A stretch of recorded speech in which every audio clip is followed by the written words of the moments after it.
عمل في اغتيال الشهيدين بالعيد والبراهمي له علاقة بالإدارة العامة للأمن العمومي. كما تحدثت اللجنة عن تعمد وزارة الداخلية إخفاء تقرير الاختبار الباليستي الذي أجري في ألمانيا والمتعلق بجريمة اغتيال شكري بالعيد. وقائع مادية لا خلاف حولها تستند إلى أعمال منجزة من طرف الباحث المنابه في قضية اغتيال الشهيد شكري بالعيد تؤكد حرص جهات بعينها طمس معالم الجريمة. هكذا قدمت هيئة الدفاع عن الشهيد شكري بالعيد المعطيات الجديدة التي جمعتها.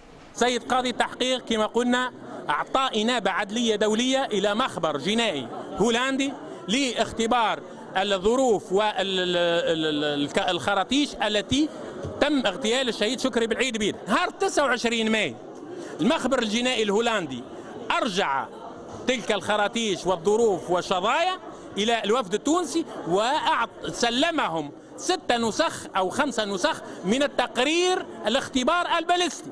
جميع المصالح التي دخلت في هذا الموضوع لم تسلم هذه الوثيقة للسيد قاضي تحقيق منذ 29 ماي.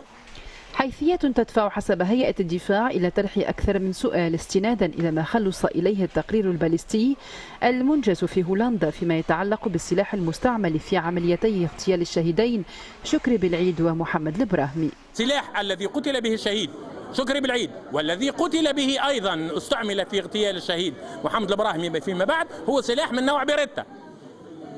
ثم ما يفيد عنا وأن هذا السلاح يستعمل من طرف بعض هياكل الإدارة العامة للأمن العمومي.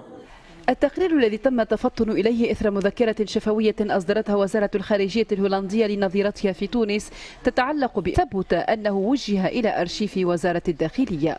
حكم تحقيق سمع العناصر الامنيه هذه واسالهم علاش الاختبار ما وصلش، كلهم يقدموا اجابات انهم حتى حد ما طلبهم في الاختبار. العون المكلف هو مكلف بالبحث مباشره يقول راني ما قريتش الاختبار وما شفتوش وما عنديش فكره وحد ما طلبني فيه، واحد الاعوان يقول راني حطيت نسخه منه في الارشيف.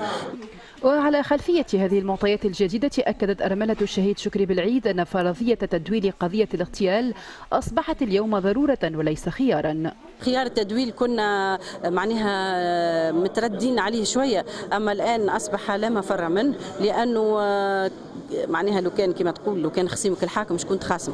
دونك احنا باش نمشيو للمحكمة الإفريقية لجنة حقوق الإنسان في الأمم المتحدة، وبيان سور بدينا بالقضاء الوطني باش نقدموا شكاية في كل الأشخاص اللي قلت لك عليهم.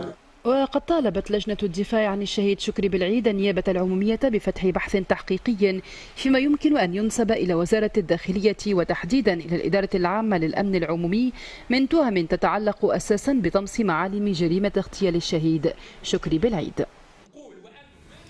وباتصالنا بوزارة الداخلية طلبا للرد على المعطيات التي عرضت خلال هذه الندوة الصحفية تعهدت الوزارة بتقديم ردها اليوم.